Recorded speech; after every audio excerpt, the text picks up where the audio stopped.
کہتے ہیں ایک بادشاہ تھا، وہ کسی پہ خوش ہو گیا تو اس نے اس کو کہا کہ تم میرے محل میں داخل ہو جاؤ اور شام تک جو میرے محل سے تم اکٹھا کر سکتے ہو تم اس کو جو ہے وہ اپنے لیے لے کے جا سکتے ہو۔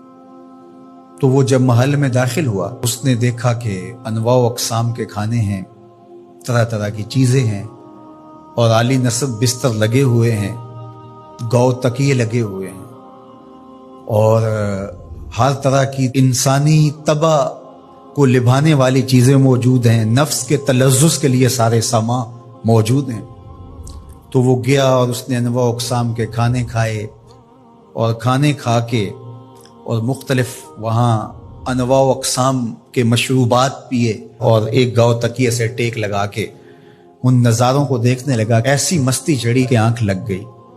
اچانک اس کو دربان نے اٹھایا اور کہا کہ تیرے جانے کا وقت ہو گیا ہے۔ اب جب وہ واپس نکل رہا تھا تو حسرت سے روتے ہوئے جا رہا تھا کہ میں نے عیش و عشرت میں یہ وقت گزار دیا، کچھ نیند میں گزار دیا، اور جب وہ گزر رہا تھا تو قیمتی ہیرے، لال موتی، پکھراج کیا راستے میں بکھرے پڑے تھے۔ اور ایک دوسرے شخص کو داخل کیا تو اس نے ان لذت انگیز چیزوں کی طرف توجہ نہیں کیا، سب سے قیمتی چیزیں وہاں سے اٹھائیں اور جھولی بھری اور اپنے وقت مقررہ پر وہ واپس ہوا۔ تو اس دنیا کے محل میں ہم داخل ہوئے ہیں، ایک دروازے سے دوسرے دروازے سے نکلنا ہے۔ یہاں تلذذ کے سامان بھی ہے اور یہاں قیمتی چیزیں بھی ہے جو یہاں سے لے جا کے ہمارے لیے قیمتی ہوں گی، اور اس نے سمجھا کہ بس ایک دن میں یہاں جو کھانا ہے کھا لو، زہرۃ الحیات الدنیا سے کہتے ہیں۔ اور دوسرے نے کہا کہ یہاں تو بھوک کاٹ کے جیسے بھی تو میں جہاں جا رہا ہوں یہاں سے جتنی قیمتی چیزیں اٹھائی جا سکیں اس کو اٹھا کے وہاں کے لیے لے جاؤں۔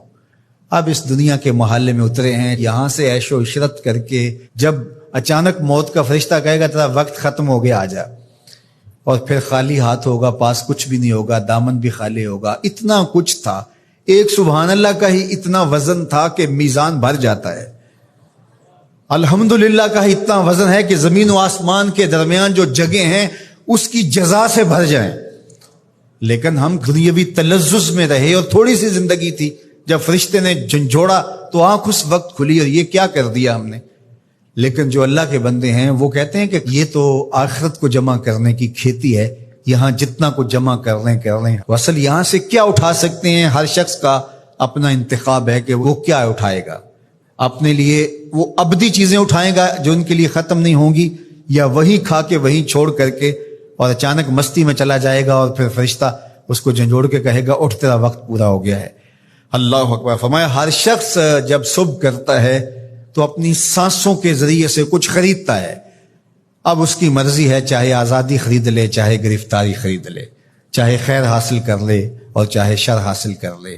وہ آخرت کا کیا سودا خریدتا ہے یا دنیا کا سودا خریدتا ہے، اس کے بعد جب آنکھ